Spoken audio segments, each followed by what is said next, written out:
ಇದು ಬೇಸಿಗೆ ಕಾಲ ಮಾರ್ಚ್ ತಿಂಗಳ ಚಲುವಾಗ್ಯದಲ್ಲ. ಈ ಯುಗಾದಿ ಮಾಡಿ ರೈತರುಗಳು ಬೇಸಿಗೆ ಹತ್ತಿಗಳು ಹಾಕ್ಯಂತಾರ. ಈ ಬೇಸಿಗೆ ಹತ್ತಿಗಳು ರೈತರು ಯಾವ ತರ ಹಾಕ್ಯಂತಾರ ಅಂತಂದ್ರೆ ಮೇನ್ ಆಗಿ ಬೋರ್ ಇರೋರು, ಪಂಪ್ ಸೆಟ್ ಇರೋರು, ಈ ತರ ರೈತರುಗಳು ಜಾಸ್ತಿ ಹಾಕ್ತಾರ. ಈ ಬ್ಯಾಸಿಗೆ ಹತ್ತಿ ಅಂದ್ರೆ ನಿಮ್ಗೆ ಮೇನ್ ಆಗಿ ರಿಸ್ಕ್ ಇರ್ತದ. ಯಾಕಪ್ಪ ರಿಸ್ಕ್ ಅಂತಂದ್ರೆ ನೀವು ಮೇನ್ ಹತ್ತಿ ಬೀಜ ಹಾಕ್ಯಂಡ್ 30-35 ದಿನಕ್ಕೆಲ್ಲ ಒಂದು ಮಳೆ ಆದ್ರೆ ಚೆನ್ನಾಗಿರತ್ತ. ಅದೇ ಮಳೆ ಆಗ್ಲಾರ್ದ ನೀವು 45ರಿಂದ 50 ದಿನ ಕಂಟಿನ್ಯೂ ಆದ್ರೆ ಗಿಡಗಳು ದೊಡ್ಡವಾದ್ಮೇಲೆ ಹೂವು ಮಗ್ಗಿ ಬಿಟ್ಟಾಕೋದು, ಎಲೆಗಳು ಕೆಂಪಗಾಗೋದು, ಈ ತರ ಪ್ರಾಬ್ಲಮ್ಗಳು ಮೇನ್ ಬರ್ತದೆ ನಿಮಗೆ. ಈ ಪ್ರಾಬ್ಲಮ್ ಏನು ಸೊಲ್ಯೂಷನ್ ಇರೋದಿಲ್ಲ, ಮತ್ತೆ ಇನ್ನೊಂದು ಏನು ಔಷಧಿನೂ ಇರೋದಿಲ್ಲ.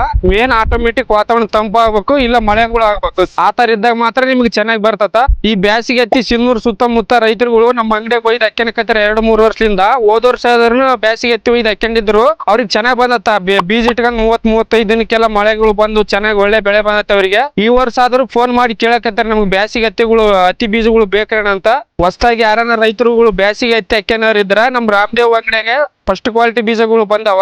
ನೀವು ಬಂದು ನಮ್ ರಾಮದೇವ್ ಅಂಗಡಿ ವಿಸಿಟ್ ಮಾಡಬಹುದು, ಇಲ್ಲ ಈ ನಂಬರ್ಗೆ ಫೋನ್ ಮಾಡಬಹುದು. ನಿಮ್ಗೆ ನಾವ್ ಏನೋ ಒಂದ್ ಮಾಡಿ ಬೀಜಗಳು ಕಳಿಸ್ಕೊಡ್ತೀವಿ.